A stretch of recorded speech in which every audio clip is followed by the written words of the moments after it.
আসসালামু আলাইকুম, সবাই কেমন আছেন? আশা করছি সবাই ভালো আছেন। আজকে চলে আসলাম আরও একটি নতুন ভিডিও নিয়ে। আশা করছি ভিডিওটি সবারই ভালো লাগবে। আজকে আমি রান্না করব বিফ হালিম। ভিডিওটি না টেনে পুরোটা দেখতে থাকুন। এই হালিমটা আমি রান্না করব রাঁধুনি হালিম মিক্স দিয়ে। প্যাকেটের গায়ে কিন্তু লেখা থাকে কিভাবে রান্না করব, কিন্তু তারপরও আমি আপনাদেরকে প্র্যাকটিক্যালি করে দেখাচ্ছি। এই হালিম মিক্সে দুটো প্যাকেট থাকে, একটাতে হচ্ছে ডালের মিশ্রণ, অন্যটিতে হচ্ছে মশলা, যেটা দিয়ে আমি হালিমটা রান্না করব। এখন আমি একটি পাত্রে 4 কাপ গরম পানি নিয়ে নিব। আমি মেজারমেন্ট কাপে মেপে 4 কাপ নিয়েছি। আপনারা আপনাদের বাসায় যে কাপগুলো থাকে ওই কাপ হিসেব করে পানিটি নেবেন। এখন ডালের মিশ্রণটা আমি পানিতে দিয়ে দিলাম, দিয়ে এটি ভালো করে মিক্স করে নিব। নেওয়ার পর এটি আমি 30 মিনিটের জন্য রেস্টে রেখে দিব। আমি এই 300 গ্রাম গরুর মাংস দিয়েই আজকের হালিমটা রান্না করব। এখন একটি পাত্রে আমি তেল গরম করে নিলাম। 1.5 কাপ পরিমাণ তেল নিয়েছি, সেখানে আমি এখন পেঁয়াজ বেরেস্তা করব।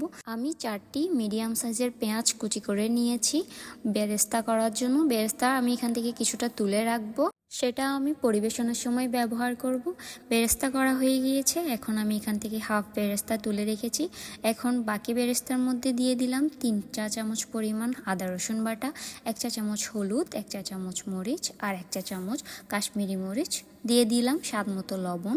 সব কিছু ভালো করে মিক্স করার পর দিয়ে দিলাম রাঁধুনি হালিম মিক্সের যে মশলাটা ছিল সেটার 4 ভাগের 3 ভাগ, আর 1 ভাগ আমি তুলে রেখেছি। হালিমটা যখন হয়ে যাবে তখন একটি ভালো ফ্লেভার আসবে সেটি ব্যবহার করার সময়। তো মশলাটা কষানো হয়ে গেলেই মাংস দিয়ে দিয়েছি। মাংস দেওয়ার পর আরও 5 মিনিট নাড়াচাড়া করে কষিয়ে নিলাম মাংসটা। এরপর মাংসটা যাতে সেদ্ধ হয় তাই আমি ব্যবহার করব 3 কাপ পরিমাণ পানি। যেহেতু এটি গরুর মাংস, একটু সেদ্ধ হতে সময় লাগবে। যদি চিকেন দিয়ে আপনারা করেন সেক্ষেত্রে সময়টা অনেক কম লাগবে, পানিও কম ব্যবহার করবেন। এখন ফুটন্ত গরম পানিতে ভিজিয়ে রাখা ডালের মিশ্রণটি পানি সহ দিয়ে দিলাম। দেওয়ার পর একটু নাড়াচাড়া করে ভালো করে মিক্স করে দিলাম। এখন 5 থেকে 10 মিনিট চুলার আঁচটা মিডিয়াম রেখে হালিমটা রান্না করব, ততক্ষণে ডালটা সেদ্ধ হয়ে যাবে। ডালটা সেদ্ধ হয়ে এসেছে, এখন বাকি মশলাটা আমি দিয়ে দিলাম।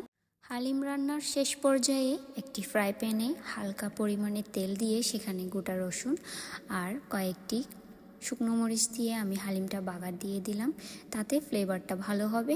এখন আমি আপনাদেরকে হালিমটা পরিবেশন করে দেখাবো।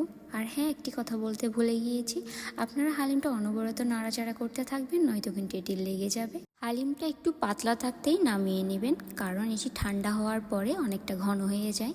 এখন আপনাদেরকে পরিবেশন করে দেখাচ্ছি। এই হালিম মিক্সটা 6 জনের জন্য একেবারেই পারফেক্ট। ভিডিওটি যদি ভালো লাগে অবশ্যই আমার চ্যানেলটি সাবস্ক্রাইব করবেন, ফেসবুকে ফলো করে দিবেন, লাইক কমেন্ট শেয়ার করতে ভুলবেন না। দেখা হবে আরও একটি নতুন ভিডিও নিয়ে। ততক্ষণ সবাই ভালো থাকবেন, সুস্থ থাকবেন। আল্লাহ হাফেজ।